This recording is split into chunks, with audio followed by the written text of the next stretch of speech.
Hello, my sweethearts. It's crazy little me again with my even crazier little dog. Come on, Boo.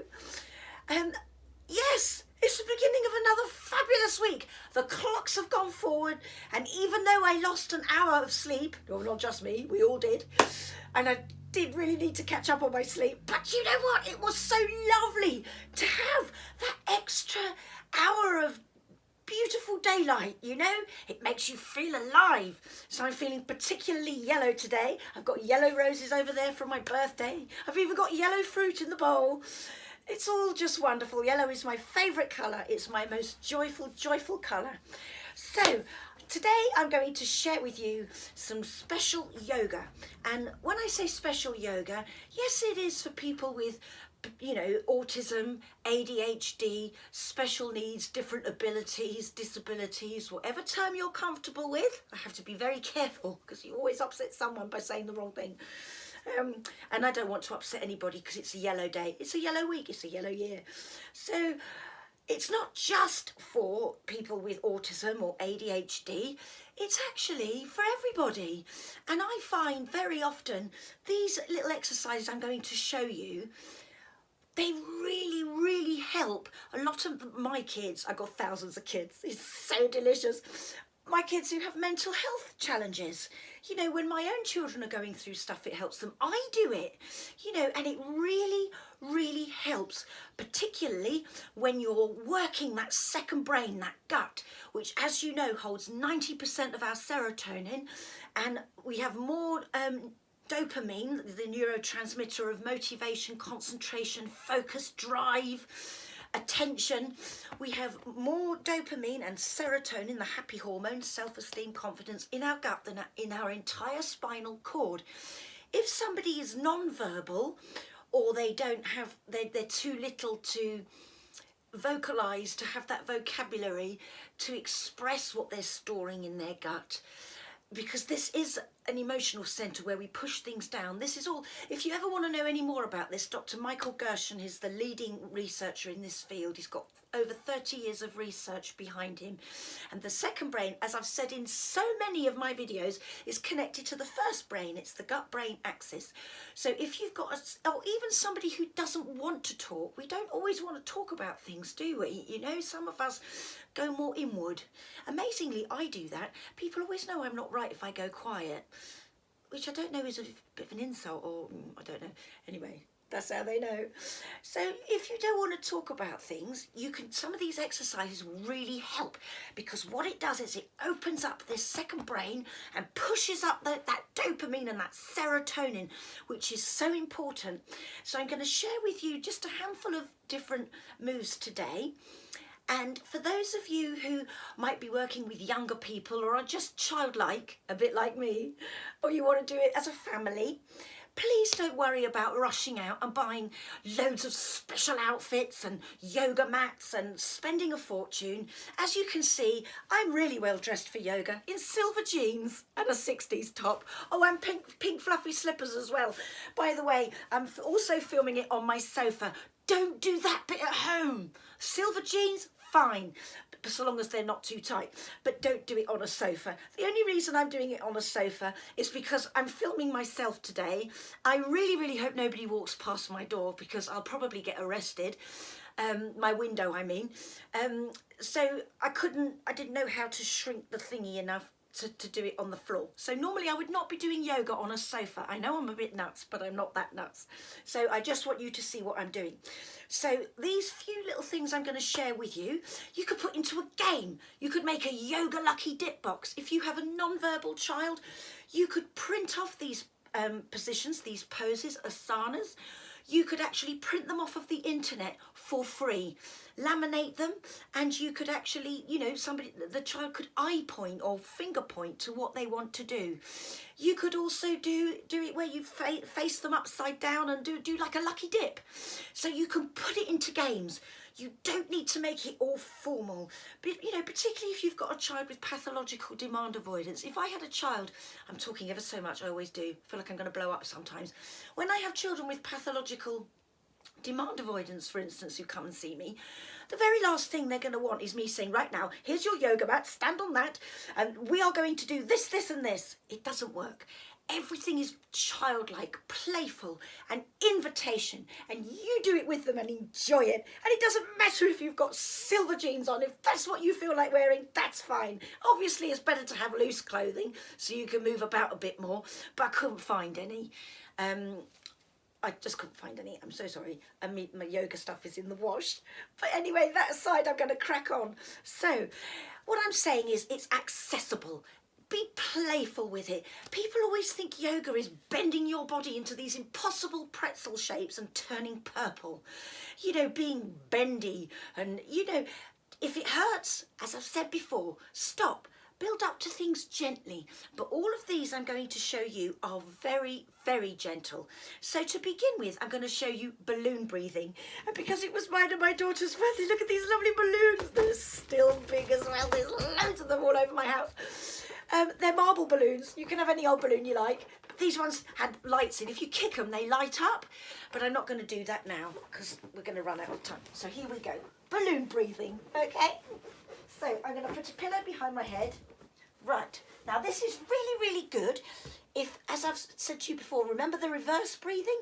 If somebody's tummy goes in when they breathe in, this is called reverse breathing, and it's indicative of somebody who's been under fight or flight stress for a prolonged period of time or are going through trauma, are very, very anxious.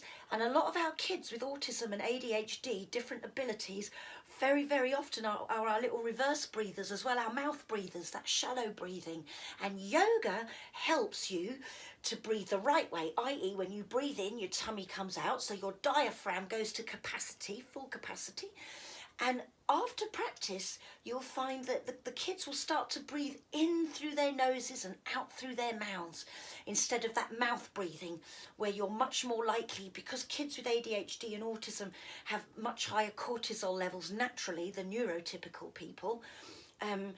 They will very often mouth breathe. So you want to get them breathing through their noses, and breathing is all part of yoga. I just love you all so much. I can't stop talking. Anyway, here we go. I think you can see me. Sorry about my fluffy slippers. Anyway, so you put the balloon on your tummy. And what you do is... Oh, good, it is staying there. How marvellous. Very cooperative balloon. You breathe in, and as you breathe in, your tummy comes out, and you watch the balloon come out. So children can do this with a toy. It could be teddy bear breathing, or whatever their favourite toy is, because some children might not like the texture or feeling or be frightened of balloons. So I'm only using this because it's around. I don't have any teddies around. So, well, not in here anyway. So you're nice and flat on the floor, not a sofa, although you could actually do this one on a sofa. And you breathe in and out through your mouth. In through your nose, out through your mouth. In through your nose, out through your mouth. And the children can watch the balloons go up and down. If they've got a favourite toy, you could turn it into a fairground game. Just thought of that. Turn it into a fairground game where their teddy is on a roller coaster and the teddy's going up and then down, and it really helps them and get them to breathe in through their noses if they can, and then out through their mouths, and you will eventually, you'll get that diaphragm expanding and all those neurotransmitters from the gut washing up. If you want to know a little bit more about this as well, Tiffany Field, she's another amazing woman. I love her. I love Tiffany. I would love her to come over for dinner. I will track her down. She's in America, I think. But anyway, once COVID lifts, please, Tiffany, you could have such an amazing time. She's done loads of research into the benefits, scientific, neuroscientific benefits of yoga. Oh my God, I just love it. I love how we're made. Anyway, I must calm down. So what I'm going to do to calm down is the butterfly. Now, obviously, if somebody doesn't have too much mobility, they might not be able to do this. But even if they're in a wheelchair and they're just sitting down, that's fine. And the idea is you just put your hands on your knees like this. And again, you're breathing in through your nose and out through your mouth. I always close my eyes because I find it a bit easier. Also, I can see myself on the screen, and I think I'm looking slightly deranged. Dishevelled, I meant. Deranged. Probably that too. Good job I never watched these things back.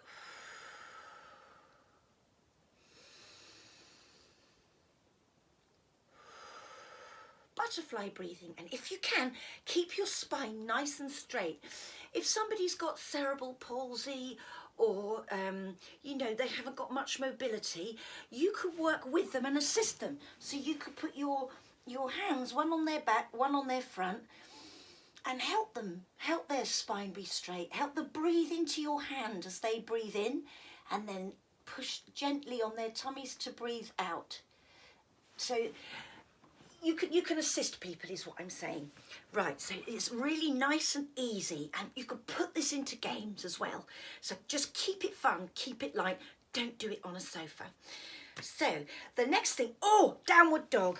Excuse me, you're about to see a massive golden bum. People will think, oh my God, there's an eclipse, the moon has come out at the same time as the sun. And what you're doing here, I think you can see me. Right, so I've got my hands. Now, normally I'd be on the floor, not the sofa. So I've got my hands flat on the floor, and I'm breathing in through my nose and out through my mouth between my legs. And what you can get the kids to do sometimes is, if they've got a worry, they can breathe the worry in and then blow it as hard as they can out through their legs. So it's lovely and easy, that one. And again, you can assist people to do this. I'll just move my hair. It's a good job I'm not faint. I always say this on my videos. So now we're going to do happy baby. Happy baby. If you've got a teenager and they feel a bit uncomfortable calling it that, you could call it something else. It could be a beetle on its back. I don't know. You'll think of something. Get the kids to name it. Oh, get the kids to name it. That's even better, because then they're taking ownership of the game, and that's empowering, and it fills them with serotonin and self-esteem. Happy baby. I'm going to do happy baby because I'm feeling quite childish today. Excuse the slippers.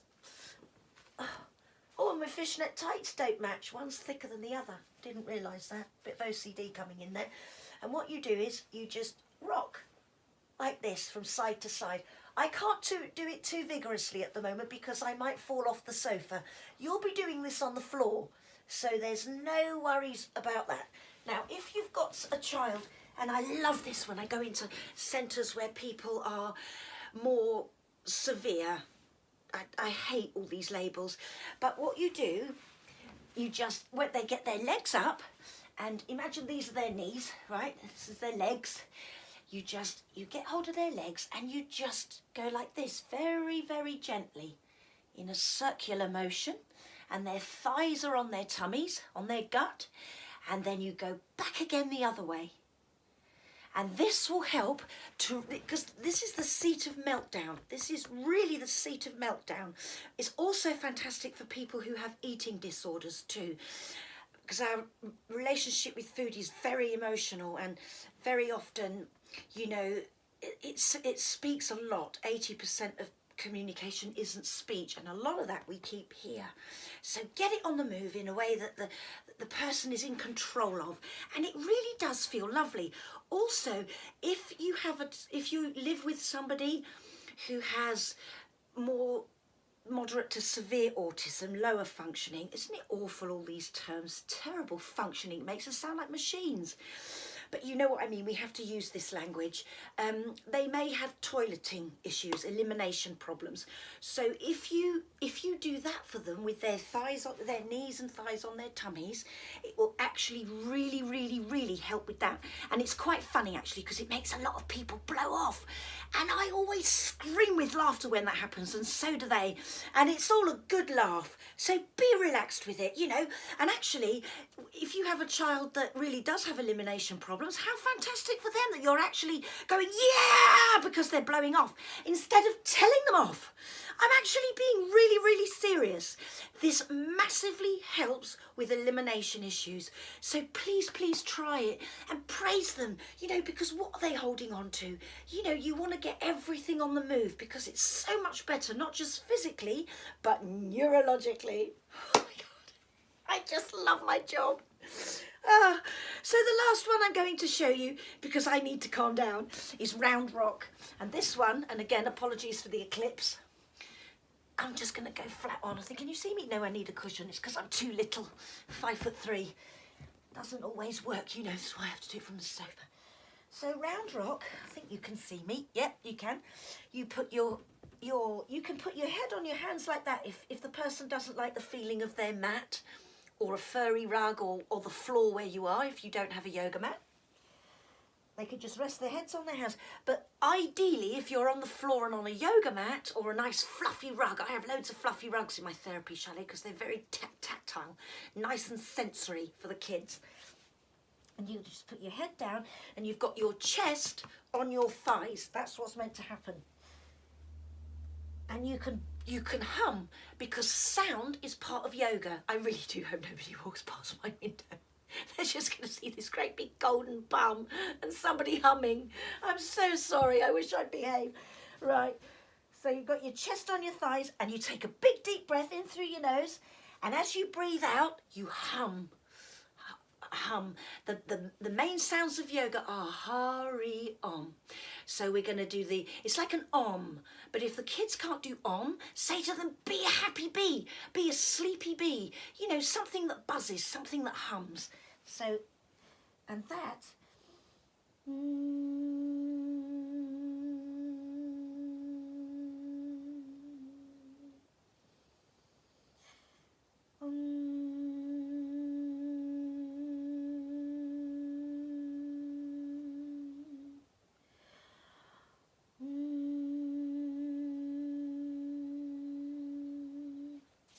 and the power of that sound, I've probably got a fringe like a unicorn horn now. That sound, as it travels through the body, I need to see you, as it travels through the body, because it's that deep vibration, like sound healing, like a Tibetan singing bowl. That's exactly what it's like. It's going into your 37.2 trillion cells, and it's just dropping them from that busy beta level down to alpha level, down to delta, down to theta. And the theta level is when people meditate for a long time, years, they're very often on theta level. So it's a kind of shortcut. I should probably get my children to do that all the time living with me. So there we are. I'm lovely and calm. I'm ready for my week. I'm energized, but I'm relaxed. And do remember, do not do it on the sofa. And it will help you in so many ways. So have a beautiful, beautiful, bright yellow, amazing spring week, everybody. And I will see you next Monday. And if you want to see any diagrams about what I've shown you today, if you go on to www.AnnaKennedyOnline.com, Anna Kennedy's charity for autism. I write an article for her every Monday, and all the diagrams of what I share with you are along with this article and video. So if you want to print them off from there, from my article with Anna, you are very, very welcome. There's no copyright on it, and I want to share. I really want to share. You will probably really wish I didn't want to share quite so much. I'm really sorry. But if you want the pictures, click onto Anna Kennedy. Oh, and the other thing I've been told to say is, if you like my videos, if you could do that little thumbs up sign, I would just love you forever. And even better, you can subscribe. Apparently, because I had to sit down with somebody last week, because I just do this because I love it. And I had to sit down with my dear best friend, Millie, and she was talking to me about algorithms.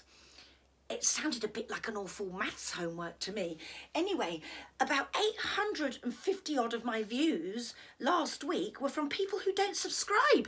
And she said it's because I never say to people like and subscribe, because I always feel a bit weird saying that.